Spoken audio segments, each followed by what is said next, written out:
96.7 KCAL Rocks. Time to talk some sports because this weekend decides that good old Super Bowl. What's going on, Pep? Hey, good morning, guys. This is it.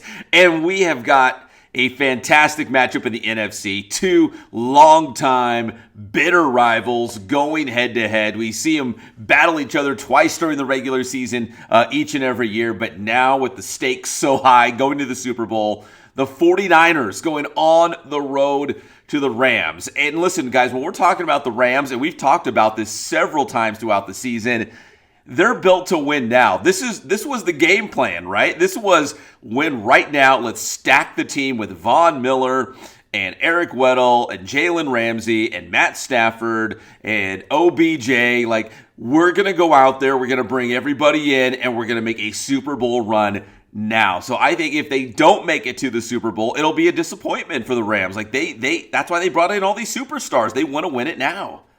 It will definitely be a disappointment. But the one thing that is intriguing to me is how come old Kyle Shanahan certainly seems to have Mr. McVay's number, beating him 6 times in a row. Now, you can look at that a couple ways. Is that one of those things where, the dude just has your number and you can't figure it out? Or is McVay due to win with his different quarterback? I'm not sure.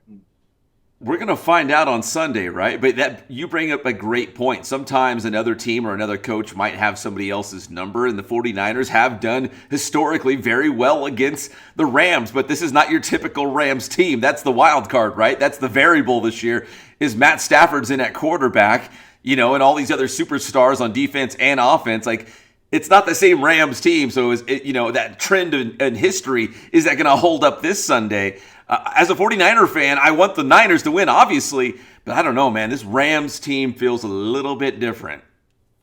Yeah, I mean, the Niners, they have those wins, but then the Rams have gone out and, gotten Von Miller and OBJ, and they're not quite the same Rams. I know, and it is very cool. No matter what, we got the NFC Championship game and the Super Bowl right in our backyard, so that's really cool. Yeah, and from what I've heard, it's the first time that's ever happened, right? A conference championship game at the site of the Super Bowl. So the Rams could be playing back-to-back home games. And we talked about this before as well, that, last year the Tampa Bay Buccaneers, they started a new trend where the host city has the home team playing in the Super Bowl. Tampa Bay did it last year. They won the whole thing. Maybe the Rams could do it again.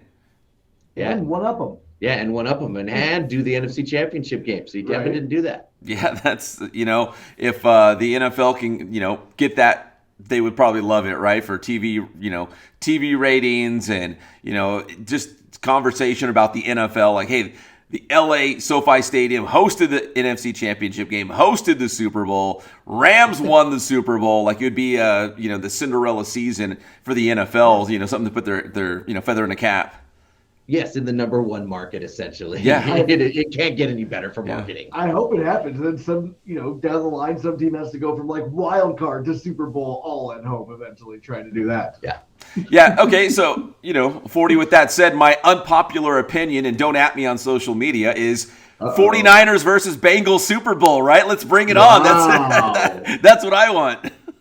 A little 80s rematch. I mean, you never know. Joe Burrow, he is a different team, but boy, KC, talk about that other game. They have to go through Arrowhead and Patrick Mahomes and Kelsey and Tyreek Hill. Ugh. I mean, Andy Reid at coach. There's a lot in Kansas City. Pep, I'm getting a funny feeling. I really felt like the Rams were going to win the Super Bowl, but now for some reason I'm switching to the Chiefs. I don't know. It happened to me this morning. I think it's Kelsey just dominating in that game. And trust me, I have an outside bet with Mr. Kono that the Chiefs will not make the Super Bowl, but for some reason I'm feeling like the Chiefs are going to win the Super Bowl. So you don't think that they can put enough pressure on Mahomes and cover all those weapons enough? And Arrowhead's tough, man. You know it. It's the original noisemaker, Pep. Yeah, that place is bonkers, man. Kansas City loves their Chiefs, and the Chiefs look like the old Chiefs. That's the problem here, right? A couple weeks ago we were like, hey, Kansas City, they're going to sneak into the playoffs. They might not even win the AFC West, but they'll get in there. But now they look like the old Chiefs, and that's the problem. Like, they look like they're going to find a way to win in the end. If it's a close game, and you don't want it to be a close game, but if it's a close game, Kansas City is going to win that game. So honestly, it's probably going to be Rams versus Chiefs in the Super Bowl. But again, my unpopular opinion, 49ers versus Bengals. Bring it on. I'm all for it.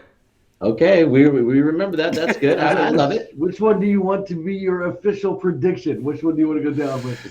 Is that official? Okay, let's do this because the road teams were so successful in the previous round.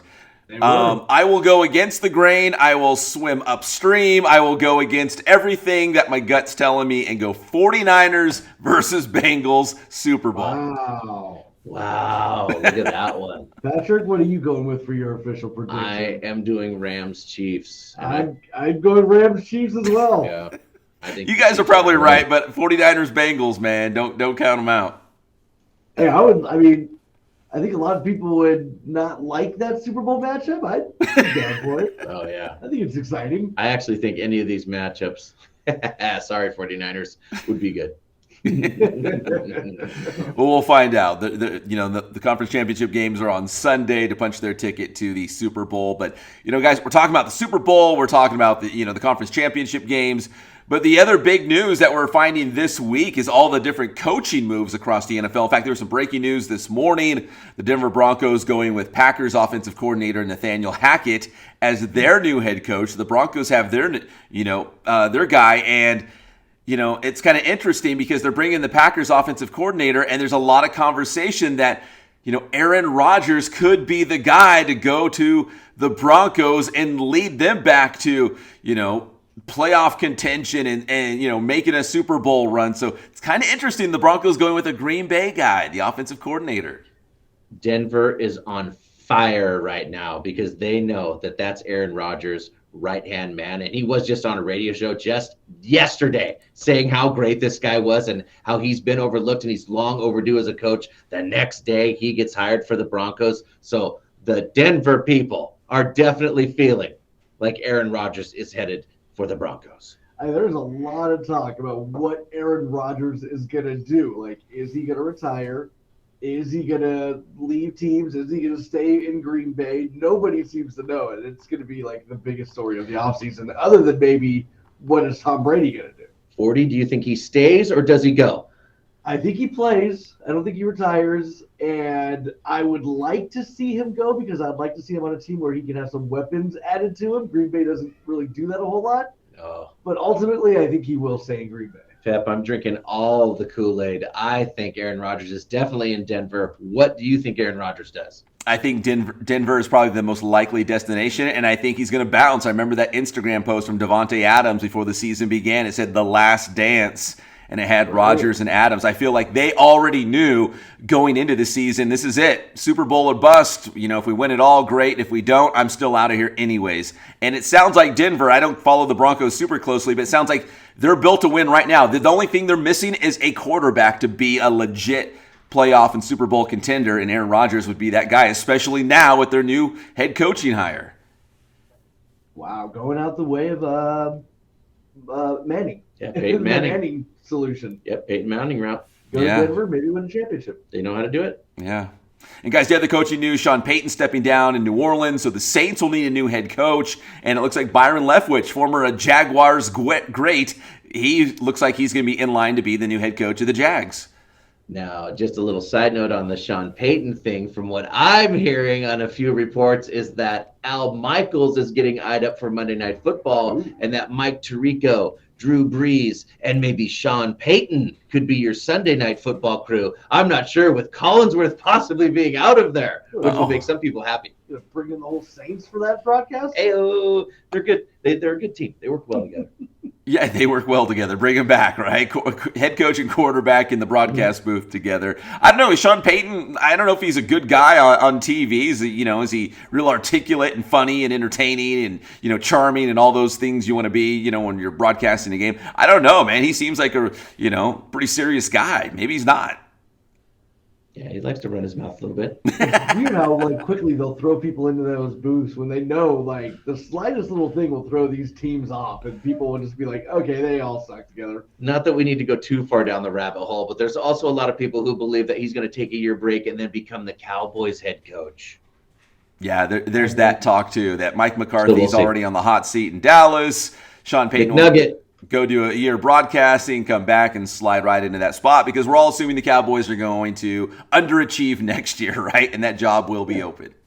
It's all just fighting for the captain of the Titanic at this point. Yeah. Yes. Yeah.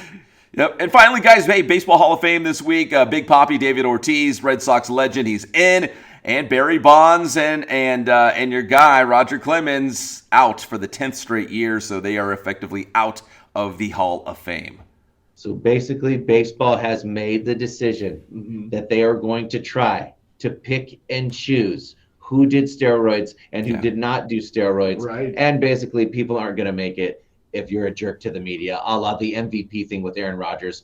Baseball is strife with that. So these writers are all upset because they control the whole Hall of Fame, which they shouldn't anyway, but they control the whole Hall of Fame. So that's exactly what's happening there. I mean, yeah, these were the guys who were the faces of the steroid era, right? So that's why they are not going to be in the Hall of Fame. That's pretty much it. Yeah, they're some of the all-time greats, some of the biggest names in the sport, but they're not going to go to the Hall of Fame just because, of the suspicion and probably legit suspicion of what they did. And David Ortiz was on that Mitchell report list. Not that makes him guilty or not guilty, but he was on the same list as Roger Clemens and Barry Bonds. Yeah, they are the trial, the jury, and the judge, the baseball writers, and all the voters. They get to decide. You're right, Patrick, and they're going to say, hey, if you're linked to steroids, we're not even going to give you a chance. Kids, be like Ken Griffey Jr., and you'll end up in the Hall of Fame. You get hurt all the time, but you end up in the Hall of Fame. Pep, tell them how to get your stuff. Hey, check us out. Inland Sports, Twitter, Instagram, Facebook, the Inland Sports YouTube channel. Check it out. That is Inland Sports. Thanks, Pep.